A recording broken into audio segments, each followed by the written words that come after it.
नमस्कार दोस्तों, my YouTube channel ज्ञान अर्जन नोट्स में आप सभी लोगों का स्वागत है। आज हम पढ़ेंगे फ्रांसीसी भूगोलविद्ता जीन्स ब्रूंस के बारे में।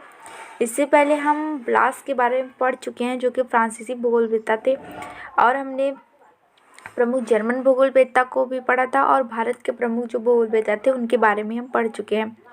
अब आइए फ्रांसीसी भूगोलवेत्ता जीन्स ब्रूंस के बारे में हम पढ़ेंगे। इनकी प्रमुख रचनाओं के बारे में जानने का प्रयास करेंगे और भूगोल के क्षेत्र में इनका किस तरीके से योगदान रहा है इसके बारे में भी जानने का प्रयास करेंगे। अब आइए जीन्स ब्रूंस का हम जीवन परिचय देखेंगे। जीन ब्रूंस की बात करें तो जो इनका समय रहा है फ्रांस के भूगोल में, फ्रांस में, तो इनका समय कब से माना जाता है भूगोलवेत्ताओं में 1869 से 1930 ईस्वी में का जो इनका समय था वो जीन्स ब्रूंस का था। ब्लास के सबसे प्रथम एवं प्रिय शिष्य थे। अगर हम जीन्स ब्रूंस की बात करें तो ये ब्लास के जो थे वो शिष्य थे। तो जाहिर सी बात है कुछ जो ब्लास की बातें थी इनके यानी कि इनके विचार में दिखाई देती होंगी। आगे हम देखेंगे। फ्रांस के महान भूगोलवेत्ता थे ब्रूंस। ब्रूंस का जन्म 1869 में फ्रांस में ताऊ-लाउस नामक स्थान पर हुआ था। उन्होंने पेरिस के इकोल नॉर्मल सुपीरियर नामक शैक्षिक संस्था से शिक्षा प्राप्त की थी। यानी कि उनकी पढ़ाई कहाँ से हुई थी, तो फ्रांस की राजधानी जो था पेरिस के इकोल नॉर्मल सुपीरियर से इन्होंने अपनी शिक्षा प्रारंभ की। उस समय ब्लास ब्रूंस उस संस्था के प्रोफेसर थे। उस समय क्या था कि जब ये पढ़ने गए थे तो उस समय जो ब्लास थे वो वहाँ के क्या थे, प्रोफेसर थे। अब आइए देखते हैं ब्रूंस की रचनाएं। ब्रूंस की जो रचनाएं हैं इनकी प्रमुख रचनाओं के बारे में देखेंगे जो निम्नलिखित प्रकार से हैं। पहला इनका मानव भूगोल। मानव भूगोल जो है यह 3 खंडों में विभाजित है। 1910 में इसका प्रकाशित हुई थी। फ्रांस का सामान्य भूगोल एवं प्रादेशिक भूगोल 1920 में प्रकाशित हुई। यह पुस्तक फ्रांसीसी लेखक गिरार्डीन के साथ लिखी गई थी। गिरार्डीन के साथ ये पुस्तक लिखी गई थी। जो कौन सी पुस्तक, जो मानव भूगोल की पुस्तक है। अगली इनकी पुस्तक के बारे में आइए देखते हैं। फ्रांस का राजनीतिक भूगोल एवं परिवहन भूगोल 1926 ईस्वी में प्रकाशित हुई और यह पुस्तक डिफोते के सहयोग से लिखी गई। डिफोते जो थे ये भी फ्रांसीसी भूगोलवेत्ता थे और इनके सहयोग से यह पुस्तक लिखी गई जो कि फ्रांस का राजनीतिक भूगोल है। अगली इनकी पुस्तक है इतिहास का भूगोल। 1921 में यह प्रकाशित हुई थी। ईसा बोमैन की राजनीतिक भूगोल की पुस्तक जो कि नया संसार यानी न्यू वर्ल्ड का फ्रांसीसी अनुपात जो 1928 में प्रकाशित हुआ। तो इस प्रकार से इनकी प्रमुख पुस्तकें थी। अब आइए इनके विचारधारा देखें कि किस प्रकार से ये सोचते थे, कौन सी विचारधारा दी थी।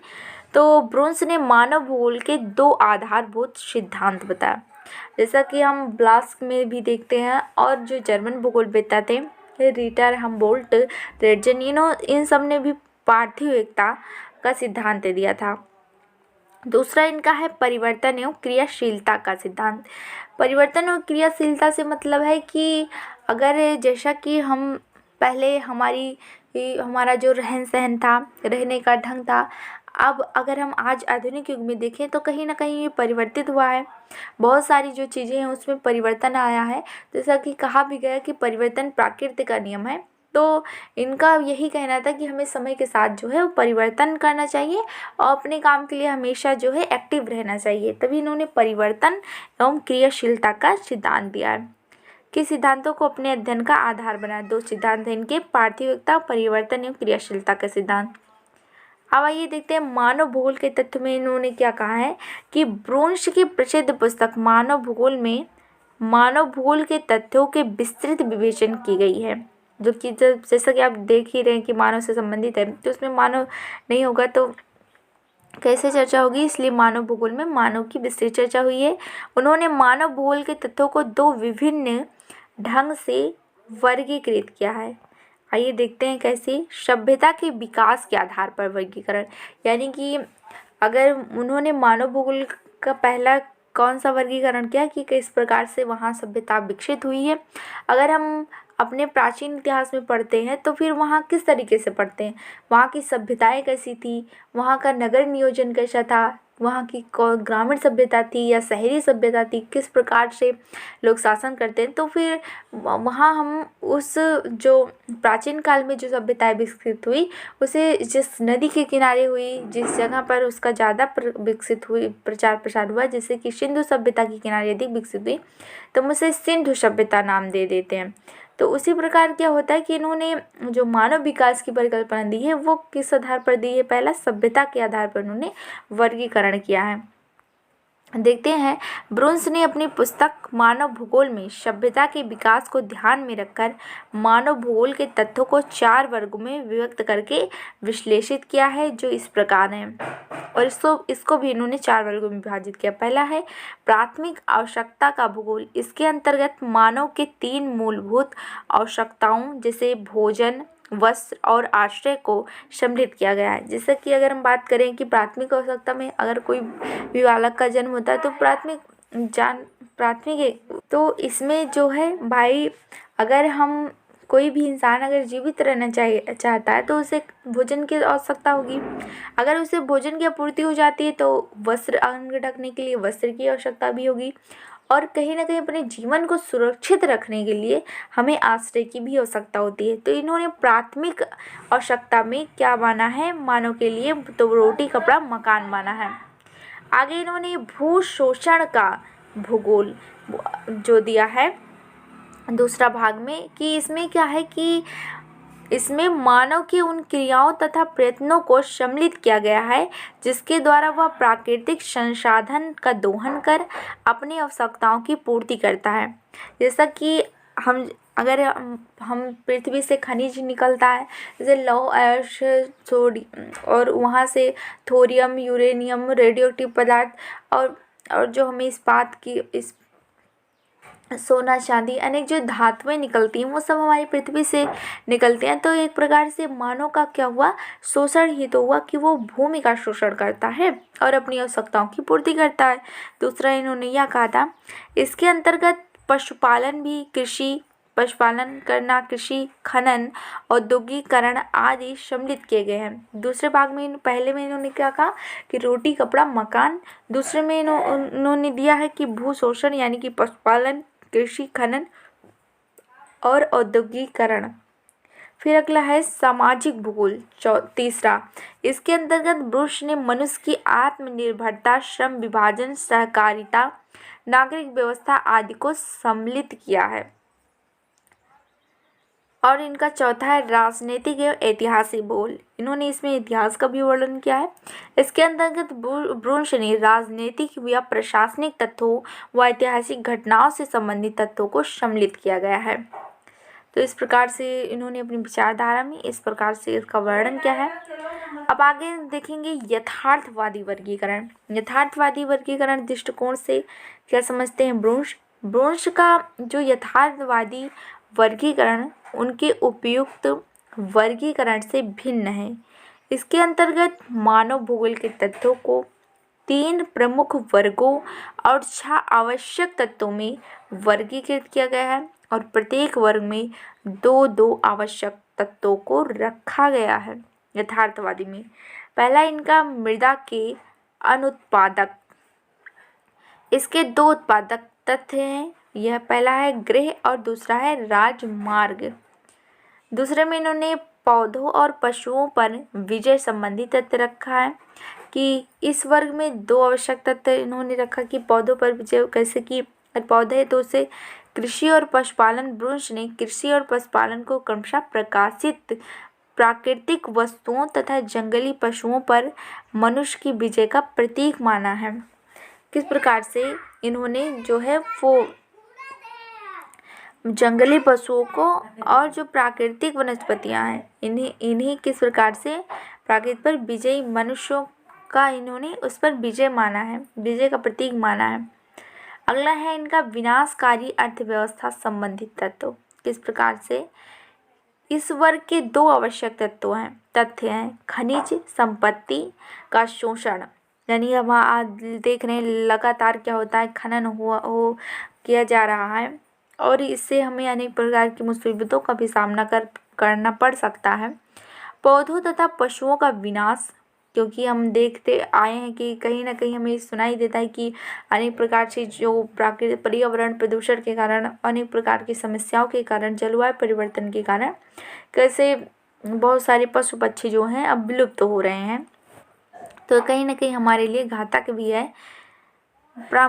मनुष्य प्राकृतिक द्वारा निर्मित खनिज भंडारों तथा पौधों एवं पशुओं का अपनी स्वार्थ सिद्धि के लिए अंधाधुंध शोषण करता है, जबकि इस विनाश की क्षतिपूर्ति निकट भविष्य में संभव नहीं है। इसलिए ब्रुन्स ने इस विनाशकारी आर्थिक क्रियाओं को आर्थिक लूट और इस प्रकार की अर्थव्यवस्था को लुटेरी अर्थव्यवस्था की संज्ञा प्रदान की है। अगर पूछा जाए कि लुटेरी अर्थव्यवस्था की संज्ञा किसने प्रदान की है, तो ब्रुन्स ने की थी।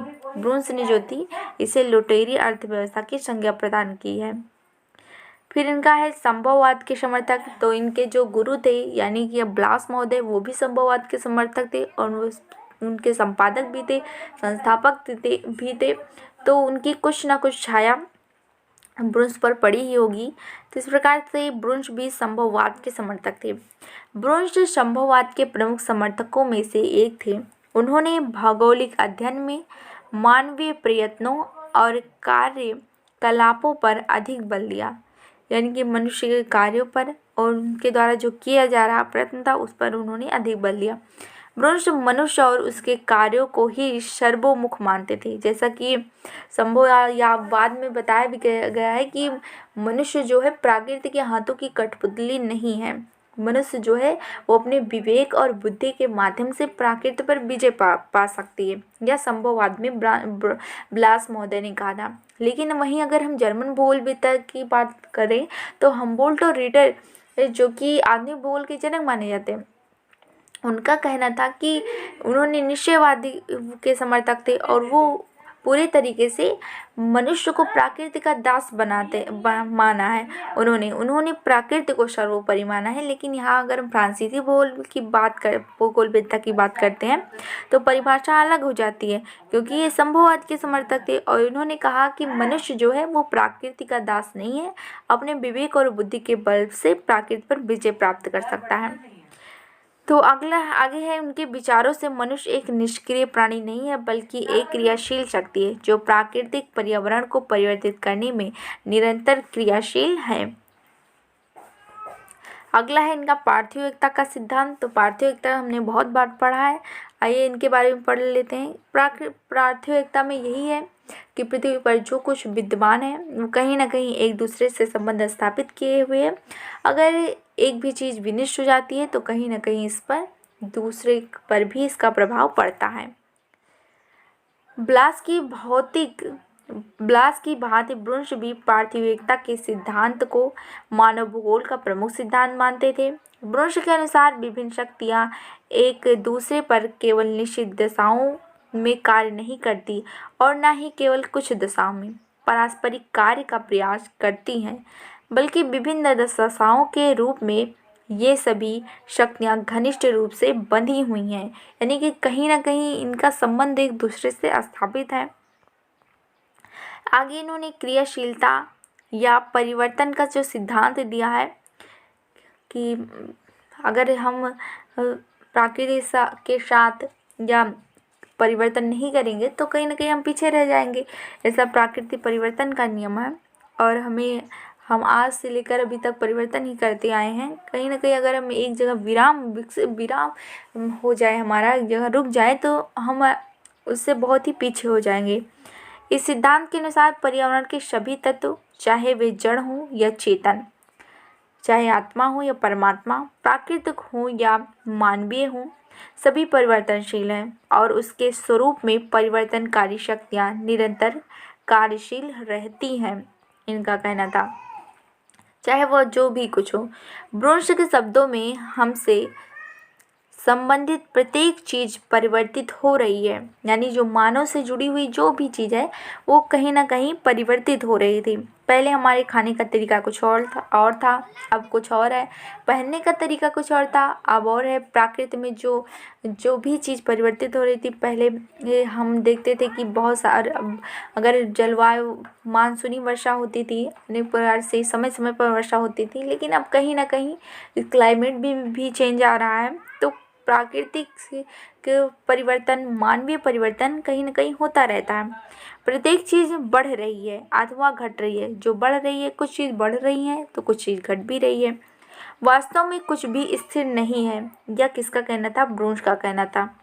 इस प्रकार वे प्राकृतिक को परिवर्तन का निश्चित नियम मानते थे और भौगोलिक तथ्यों के विश्लेषण में ऐतिहासिक विकास की क्रिया को समझाने का उन्होंने प्रयास किया है। तो इस प्रकार से आज हमने पढ़ा फ्रांसीसी भूगोलवेत्ता ब्रूंस के बारे में। अगले वीडियो में हम अनेक और भूगोलवेत्ताओं के बारे में पढ़ने का प्रयास करेंगे। आशा है कि आपको यह वीडियो समझ में आया होगा।